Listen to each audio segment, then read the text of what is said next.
परमात्मने नमः। भगवत गीता ज्ञान की तरह अष्टावक्र गीता ज्ञान भी जीवन में बहुत उपयोगी है। सुनो सुनो ये दुनिया वालों, अष्टावक्र की अजब कहानी। सुनो सुनो ये दुनिया वालों, अष्टावक्र की अजब कहानी। तीन लोक में ऐसा अब तक हुआ नहीं कोई ब्रह्मज्ञानी। सुनो सुनो ए दुनिया वालों, अष्टावक्र की अजब कहानी। गुरुजन लोग कहते हैं, जो समझ सकता है उसे बोध दिया जा सकता है, और जो नहीं समझ सकता है उसे विधियां बताई जाती हैं। भगवत गीता में श्री कृष्ण भगवान अर्जुन को गीता ज्ञान दे रहे हैं। वो विषाद योग में जा चुका है, संसार से भागना चाहता है, परंतु श्री कृष्ण भगवान उसे गीता ज्ञान के द्वारा जागृत कर रहे हैं और अज्ञान से बाहर लाने की कई तरह से विधियां बता रहे हैं। परंतु श्री अष्टावक्र गीता में राजा जनक ऋषियों मुनियों से संग करते हैं, वेद शास्त्र ग्रंथों का अध्ययन करते हैं, तो पूरी तरह से जागृत हैं और गीता ज्ञान से अपने आप को तैयार किए हुए हैं। वो अष्टावक्र जी से ज्ञान लेना चाहते हैं। इसी तरह से अष्टावक्र जी कहते हैं कि संसार में 4 प्रकार के लोग होते हैं।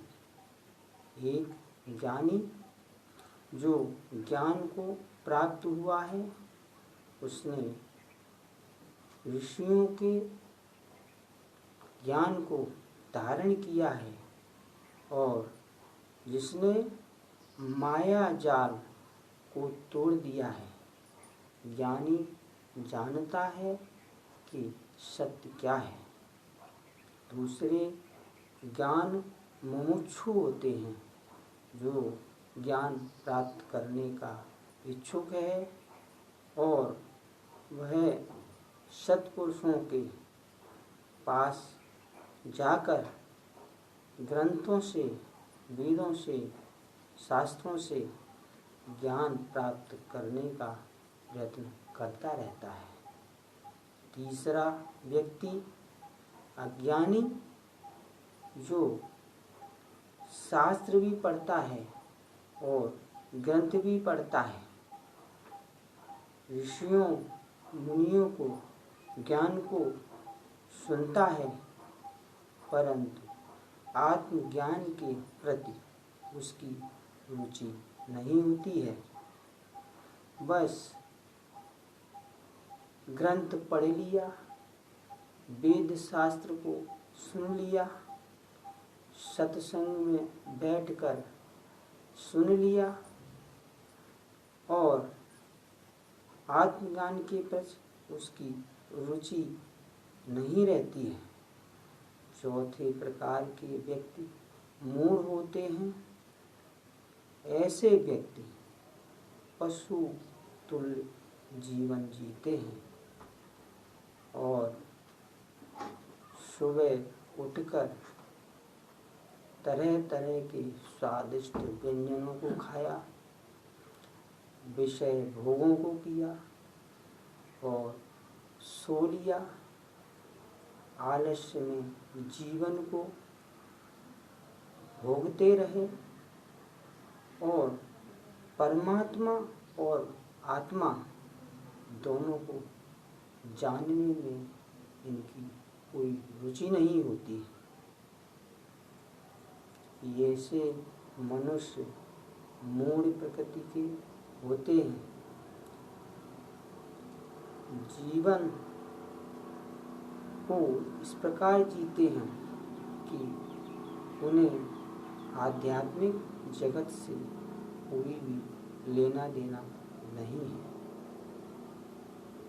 अष्टावक्र जी राजा जनक को ज्ञान देते हैं कि सृष्टि का आधार चैतन्य है और सृष्टि चैतन्य की अभिव्यक्ति है। मनुष्य का जीवन शरीर मन बुद्धि के आसपास घूमता रहता है, इसीलिए वह दुख पाता है। परंतु राजा जनक की तरह वेदों को सुनकर, ग्रंथों को सुनकर, शास्त्रों को पढ़कर, सद्गुरुओं के, ऋषियों के ज्ञान को सुनकर अपने को जागृत कर लिया, बुद्धि को तीक्ष्ण कर लिया है, तो ऐसे अवस्था में उसे तत्काल ज्ञान दिया जा सकता है। मनुष्य का जीवन मन बुद्धि और अहंकार में जीता है, इसीलिए जीवन कष्टमय प्रतीत होता है।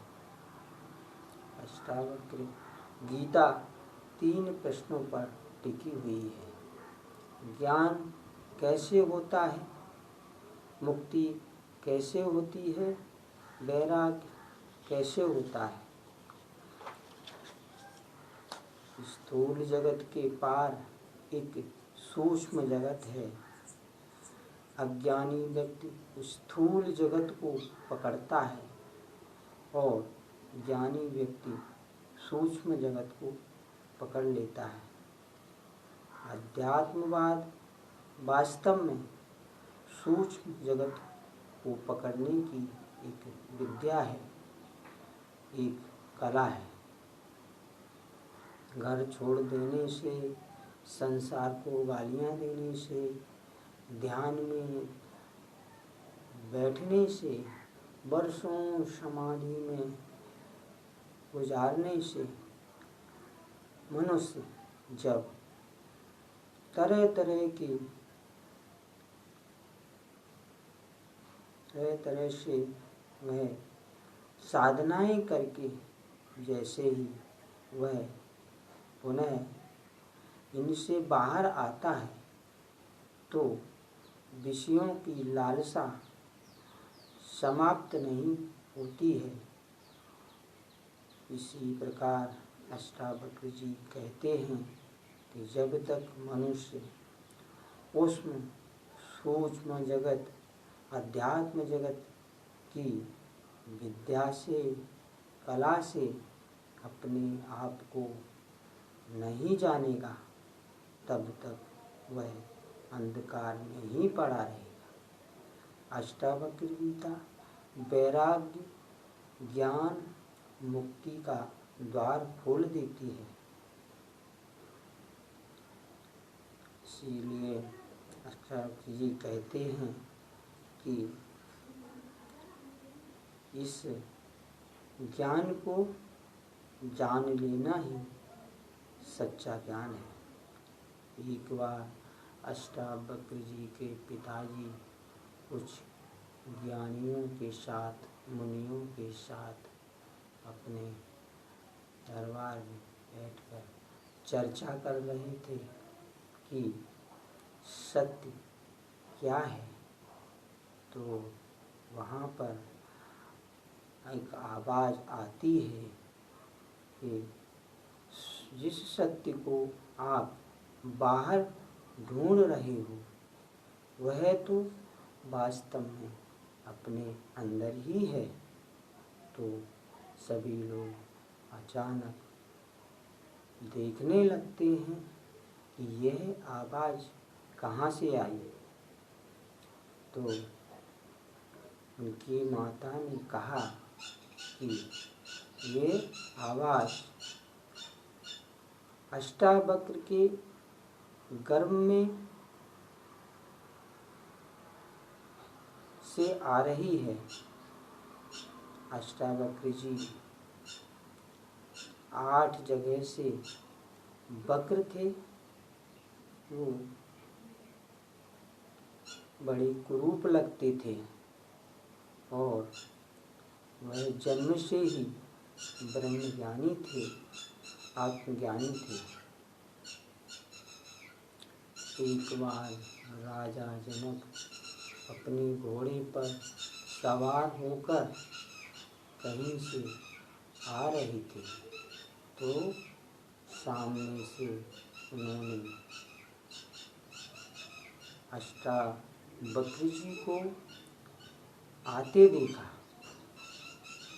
घोड़े से नीचे उतरकर उन्होंने अष्टावक्र जी को प्रणाम किया और मन ही मन सोचने लगे कि कैसा विचित्र शरीर है, 8 भागों से टेढ़ा है, चलने में कितना कष्टमय लग रहा है, कितना कुरूप शरीर है।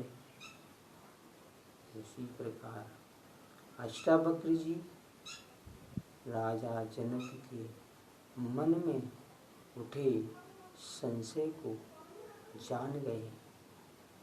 तो अष्टावक्र जी ने कहा कि हे राजन, एक कमरा लंबा हो तो आकाश लंबा नहीं हो जाता, अगर कमरा टेढ़ा हो तो आकाश टेढ़ा नहीं हो जाता, क्योंकि कमरे और आकाश का आपस में कोई संबंध नहीं है। उसी प्रकार हे राजन, शरीर और आत्मा का आपस में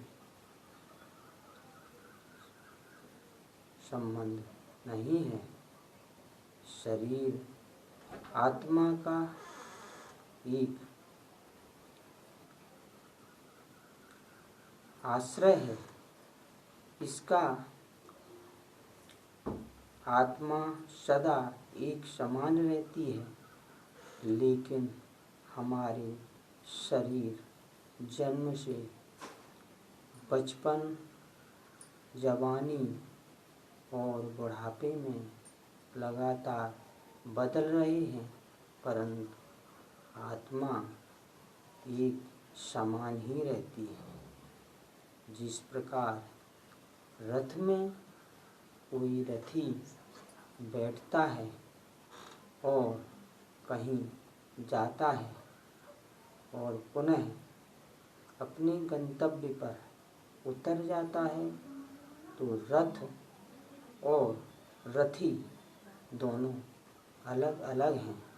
उसी प्रकार शरीर का अधिष्ठान आत्मा कभी नहीं बदलता, परंतु शरीर बार बार हर क्षण बदल रहा है।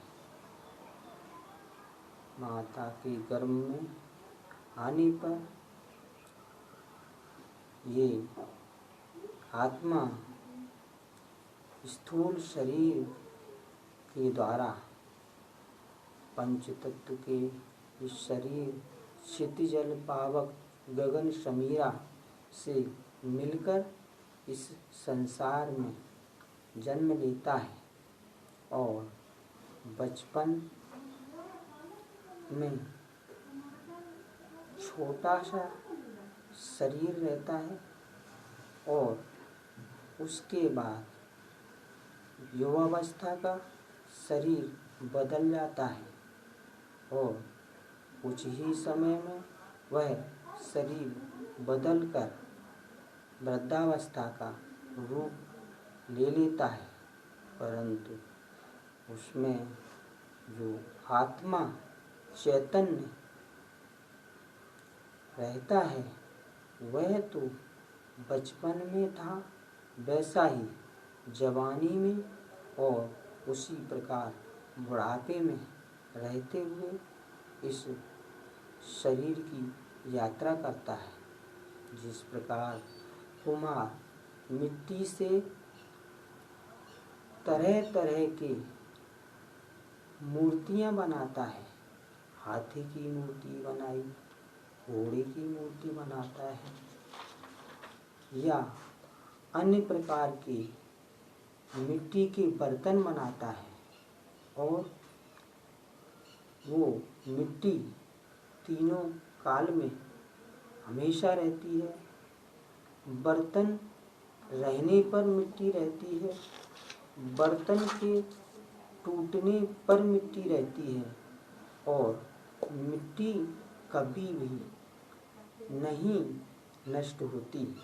उसी प्रकार शरीर बदलते रहते हैं परंतु उसका मूल तत्व चैतन्य आत्मा एक समान ही रहता है। इस प्रकार एक सोने की ईंट से सुनार कल्पना करता है कि इससे हम 10 नथनी बनाएंगे, 15 कुंडल बनाएंगे, 100 हार बनाएंगे इत्यादि इत्यादि वह कल्पना करता है और उसका निर्माण करता है और कुछ समय बाद कुंडल पुराने होकर सोने में ही रहते हैं और हार पुराने होकर सोने में ही रहते हैं। सोना और हार अलग नहीं है। उसी प्रकार शरीर में आत्मा रहती है और शरीर नष्ट होने पर आत्मा नष्ट नहीं होती। आत्मा तो अविनाशी है। भगवत गीता में श्री कृष्ण अर्जुन को बार बार यही समझा रहे हैं कि हे अर्जुन, आत्मा अजर है, अमर है, शास्त्र इसे नहीं काट सकते, वायु इसे नहीं सुखा सकती, अग्नि इसे नहीं जला सकती। और अर्जुन क्योंकि वो इस ज्ञान को लेने के लिए पूरी तरह से तैयार नहीं है, बार बार श्री कृष्ण भगवान को ये बताना पड़ रहा है परंतु उसकी बुद्धि ग्रहण करने को तैयार ही नहीं है।